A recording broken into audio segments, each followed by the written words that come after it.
Greetings, my friends. This is Gilles Mansillon. I wanted to welcome you into this day. Here it's quite hot, but we deal with it's normal. It is summer. It is not. It is not something abnormal that it is hot in the summer. It is cold in the winter. For we move into a new flow. Life is not there is different, really a separation of timelines right now. Those who choose to remain in temporal conflict, ego, separation, fear, judgment, chaos, blaming the world for all the problem, or those who let go, as we let go, we move into a different into light, freedom, peace, and joy, and so it's like it is a process. As soul, we've already decided. Those who have decided to go through the ascension, we're going to go through a lot more chaos than those who chose to stay in 3D. But we have no choice in reality, and to accept or reject the energies that go through us. We're all receiving the same divine energy, but then it is filtered through all of who we are, all kinds of conscious, the subconscious, the conscious, and the superconscious. So it's like slowly but surely we're removing limitations, and we get uplifted as we continue to flow with the flow. It is like this train is in the station, the ascension train, the paradise train, and we're sitting in it when we made that choice to go back into or return to the source and this higher frequency. And then we see people on the train has started to progress, and it's like there are people, they're gonna have to walk faster and faster if they want to get into the train. Once the train will be off the station, well, those who have chosen, nobody will be left behind. Everybody will be fulfilled in relationship to whatever they've been asking for. Even those who choose to stay in 3D will have a better life in 3D after the shift than what they have now. But for us, we're moving into this new reality, and sometimes this paradise train, it is an express to paradise, but it might stop at different places. And when we stop in different places, because there is something for us to do in the station. Well, it's an image, but so continue to be patient, to trust, and have courage, and to face. I think it was Plato who was saying a dishonest person, or from somebody who hasn't done any personal work, no material wealth or object will bring him peace of mind. It means no matter with material things can bring, if you have a lot of money, you can bring a temporary satisfaction. You appease your consciousness for a moment because you're distracted with whatever new toy or whatever. But if you've done all your work and you find your inner peace, and then you have all those things, then you can enjoy it as an extension. You're not possessed by your desire, and you utilize those things. But your peace of mind, your center, your inner work is priority, because even. So it's like the resources would come too soon. It becomes a great distraction. But once we as light workers eventually will get all the resources, because we need to anchor all the projects that will assist humanity. That's what this plan of Nessara Gestara was introduced. It was a long time schedule. 7th century, the goddess Kuan Yi accumulated a great deal of gold that she put in security, and then Master Saint Germain, 18th century, collected gold from Venus and other planets and platinum, and to secure a new monetary system. And this will come, but for now there is still the dark programs that are still there, so they cannot be released. In the meantime, just work. It's between you and God. God can provide all the resources independently, but you need to produce something to get something back. And everybody's doing their best, so just don't, given their circumstances, even all the dark powers of control in this world have been, they know that they're not going to be able to last. What they're trying to negotiate, from what I understand, is that they're trying to negotiate the unconditional forgiveness, which I'm willing to give to them, as long as they recognize that all the crimes, these horrible things they've been doing again and again and again, so that humanity is aware, and then they would be deprived of all their power and wealth and influence. Of course, they would have to live in shame, but they wouldn't need anything else. They wouldn't need to be tortured, or because the law of karma, the law of the universe will be completely competent in balancing them out. So we'll see. And they're also trying to envision a world of transition in relationship to the Babylonian slavery systems, to a golden age. For that, they have some good ideas. Some other ones I feel would be too brutal. So we'll we'll see how our spirit intervene, for everything is been planned on high. So we need to find a balanced connection between doing and non-doing, between this connection between being creative and receptive. Eventually, we let go of all the fog of this lower dimension, and we move from gratitude into abundance, appreciation. It's about appreciation in the creativity and the receptivity. So, but for that right now, it's very important. We watch what we drink, what we eat, what we watch, what do we expose to our consciousness. Well, everything we expose our consciousness to, the spirit will try to see if there is value in anything. It will provide. For video games are quite are not for me. I'm not here to criticize, or I'm just saying there may be a problem of addiction. It's becoming more obvious, mostly in children and teenagers, because it's like a Draco-reptilian energy. It's like those entities feed on the energy of those who plays those games, or not all probably. And then you get rewarded when you pass the level. I had a video game I like to play in my little phone, but they removed it and they destroyed it. It doesn't even exist on the internet, so I'm not even tempted. I got the message. I don't have 10 seconds to give to those metrics. And so, but then when you take a game away from a kid, it's like, yeah, it's going to create a hell, because the demons, they want to continue to feed on this energy. Do not worry, just send love. Ask the archangels to assist you with whatever you need if you have children that may be subject to those. But a lot of people are completely addicted to screens, and that's not. That's kind of a fact. It's part of the Draco-reptilian thing. So eventually we're going to be completely liberated. But we don't really have a choice in terms of what we receive the energy, and then how do we deal with it. But there is always reason to be grateful for. Try to write down 3 things every day that you may be grateful for. And then and you always have the power to imagine this best vacation with the best people in the best condition, and have this great fun. And you can talk to the people you want to invite. You want to co-create that. The universe will be able to provide. And there is also this idea that why don't we feel total unconditional love, total grace, total... because it is given at all time to all being on the vertical axis. We have two strands of DNA. There is you and God. That's all there is needed, and all the connections are there. All those strands are connected from the beginning to the end. Then they reinforce themselves, and as we open new code, there is all kinds of unfoldment. But what is the core belief that makes us believe something, that we anchor within ourselves, that we have more to gain by preventing something from preventing this love from happening, or keeping a control over something, or fearing something, or doubting something? What is the core belief that, as we become aware of a core belief, we can change it? Until we know it remains subconscious. So we need to remove the obstacle that prevents us from moving forward. The understanding there is the ego is very comfortable with his comfort zone, with his past traumas. It wants to repeat and repeat and repeat his past trauma. He wants to have judgment upon the world. He wants to... and judgment on others, but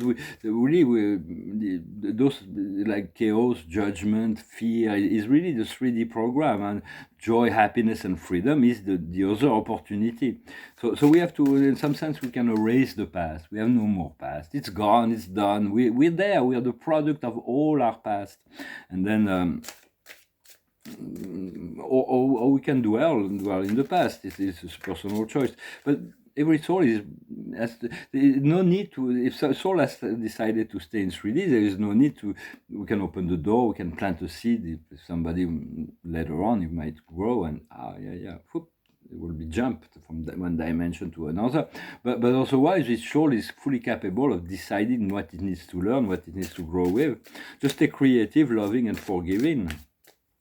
For the soul is really what the soul wants: challenges, and the soul wants to grow, and it wants it will put every pressure it needs to get us to the next level. But so we have to let go of ego-driven behavior and focus on love.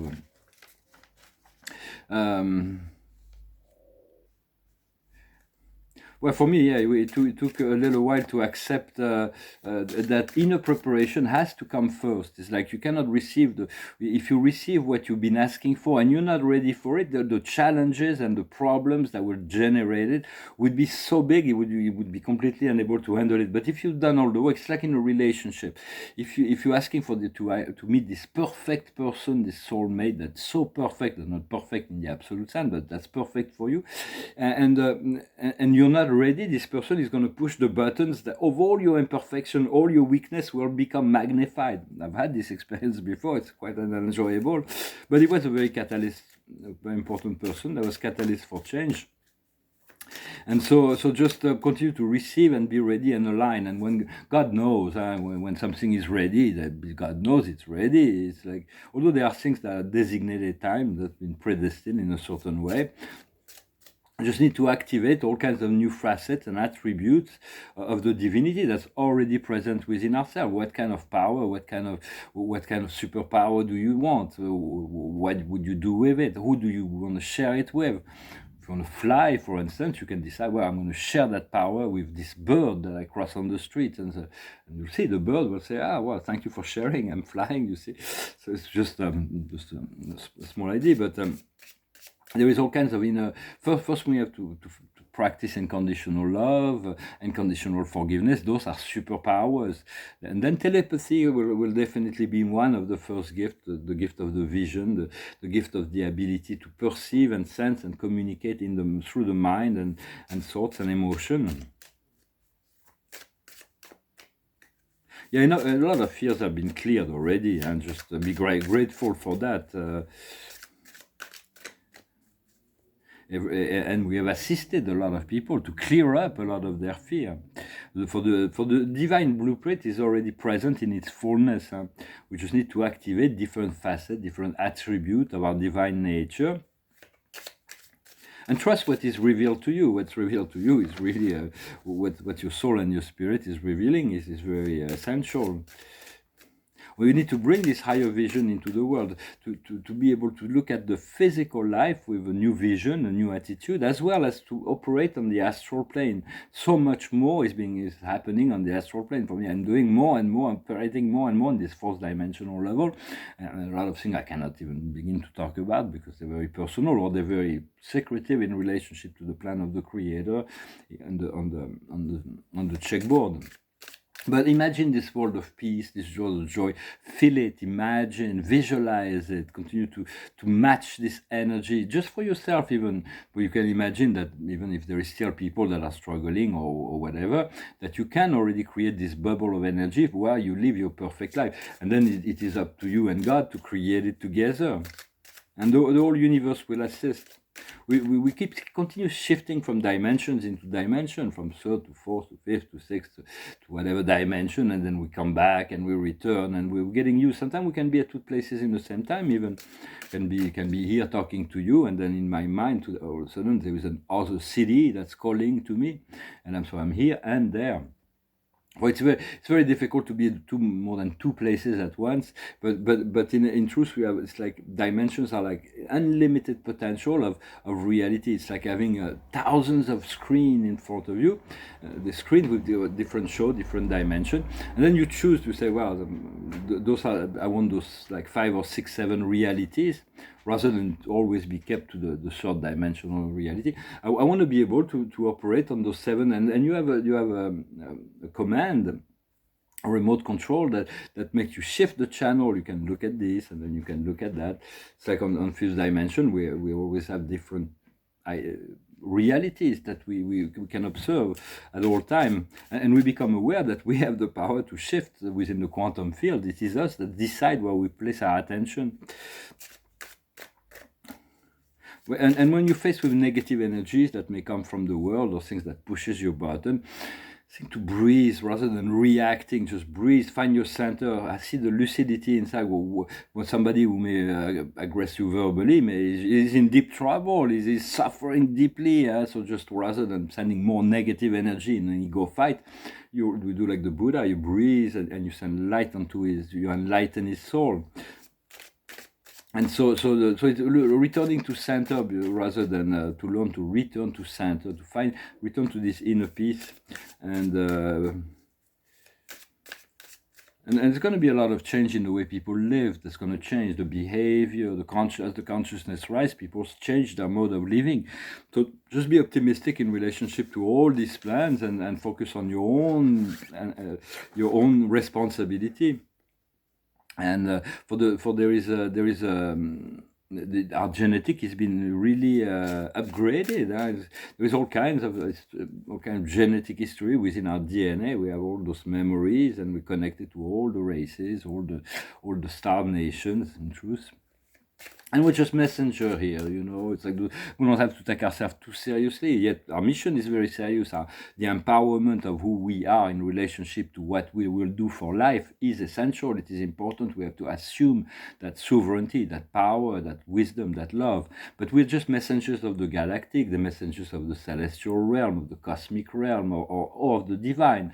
And it is our role, our mission to assert that in a gentle way, but to not let just stay humble as well. We just got to be ourselves, to love our human imperfection, to accept our limitation as human in relationship to all that we've been through, always trying to correct our mistake, to find the fault within ourselves rather than outside in the world. Far more practical to try to find how can we correct and adapt within ourselves rather than blaming the world or whoever for. And so accept this imperfection, always trying to correct, to improve, to awaken, as well as to accept the perfection of the divine nature, what is revealed from the divine. Once we create this loving exchange where our consciousness is open to receive from above or from within, then we become, we can integrate, we allow the divine to lead the show, for that is really what we want. Well, I hope this message was interesting for you. I thank you very much for liking, sharing, commenting, and subscribing, and for your donation. It's still very helpful to me. If you want a private session, you can send me an email. Very soon I'm going to be very, very busy with my new project. And so I'm going to finish with a song that went through my mind yesterday. It was a song that talks about listening to the new energy. It's a natural mystic. There's a natural mystic blowing through the air. If you listen carefully, now you will hear. This could be the first trumpet, might as well be the last. Many more will have to suffer, many more will have to die. Don't ask me why. Things are not the way they used to be now. Won't tell no lie. One and all got to face reality now. Though I try to find the answer to all the questions they ask, though I know it's impossible to go living through the past, don't tell no lie. There's a natural mystic blowing through the air. Can't keep them down. If you listen carefully, now you will hear. Such a natural mystic blowing through the air. This could be the first trumpet, might as well be the last. Many more will have to suffer, many more will have to die. Won't tell no lie. If you listen carefully, now you will hear. Such a natural mystic blowing through the air. There's a natural mystic blowing through the air. It's a new energy that is blowing through the air. We just need to tune into the frequency. And once the first trumpet has rang, it's the gods, the others will follow the progress of the of the transition will be going through the, and of course people, there was going to be suffering, people are going to die, but it's part of the process. Part of mortal life is to die, but that doesn't really exist, so it's part of the process. We get to, it is just a part of this process. We chose, when we became mortal, we accepted right from the start that eventually we will die. It's like it's just a physical garment that we wear for a time, yet with the new energies we'll be able to preserve our youth and our health a lot longer. And so, because to live long, it's not about it's not a long and miserable life. It has to be a long and happy life that we're seeking, and it's a contract that we have with the Creator. We'll be here as long as we need to be, and then we will be able to rest and enjoy ourselves in the higher plane, in the rewards of all the service that we've been doing on this planet, and for all our brothers and sisters, and for all the animal world and the natural kingdoms, and also the galaxy, because so much is being resolved as a result of our being here. A lot of galactics are learning how to resolve their own problem from what we, because of what they see is going on here. So there's quite a, once we'll see all that, we will, everything will make more sense as we ascend. We see more. For the observer of the day is friendship. Friendship is very the root base of all love. Even if we're romantic love, it has to be friendship, has to be respect, has to be the appreciation of being together, of sharing certain. So friendship is we're gonna establish. More and more friends are going to come into our life. Yesterday I was at a party. I met all kinds of new people. It was nice, musician and kind people, all kinds of people. For this great diversity, and we need to be able to love and to be blend and to enjoy all kinds of energies. For mainly we have 10,000 people that will enter our life during our whole lifetime. We're not going to meet 8 billion people, but so in the astral plane, there is no limit, like in physicality. The highest wisdom is righteousness, to be true, to sign own self, be true, and be true to yourself and be true to others. To continue to find this path to the Buddha, find righteousness, wisdom is enough to ascend. What we need to understand is success, is this tree of success. It's really we've done the work, and once the work is done, God only knows, but God accept whatever the universe is broadcasting. What we need to do is continue to cultivate this wealth, this inner and outer wealth. For wealth divinity is never associated with poverty or lack. God, you cannot imagine God in lack or in poverty. So it is our nature as well. So just it's not about accumulating things. It's about enjoyment and sharing. Very much for me. Everybody's got the right of their own perspective. I'm showing my own take on that. But having done all the inner work before we achieve this material prosperity and abundance, will make it a lot easier to handle. When we, instead of grace, things flow a lot more naturally. Then when there's a lot of dark people that have accumulated a lot of wealth and power, but they're not. They become very greedy and kind, but even they have achieved a certain level of self-empowerment. Yet God sees how we get our resources and what do we do with it. So just it's about administration. Also, the universe is all about administration of energy. It's so vast. But for now, we're administrating the energy of our own life on this little planet, and this will. Through the process, we're learning so much, and eventually we can ascend to become administrator, or even on many levels. Okay. There is no limit to the potential attainment. There are beings that are descending. They have created as that, and archangels, or even archangels, will become evening stars eventually. But for us as humans, we're starting all the way down below, and so we can ascend to archangelic level in reality, in truth. Like Enoch, Metatron. And the outcome will be the dreams, the manifestation of the highest dream, the best vision, the purest vision of what we've ever wanted. And actually, I know it's even better than what we've been asking for. Although there may be challenges along the way, because our soul needs to grow and evolve and learn from the experience, there will be much sharing, and For it is what we get, we have to learn a way to find a way to share it in an intelligent way, to be intelligent in the administration of all our energy, mental, emotional, physical, material, everything is all about being in balance. Well, I hope you find this message interesting. I thank you very much. I wish you a wonderful day, and I'll talk to you later.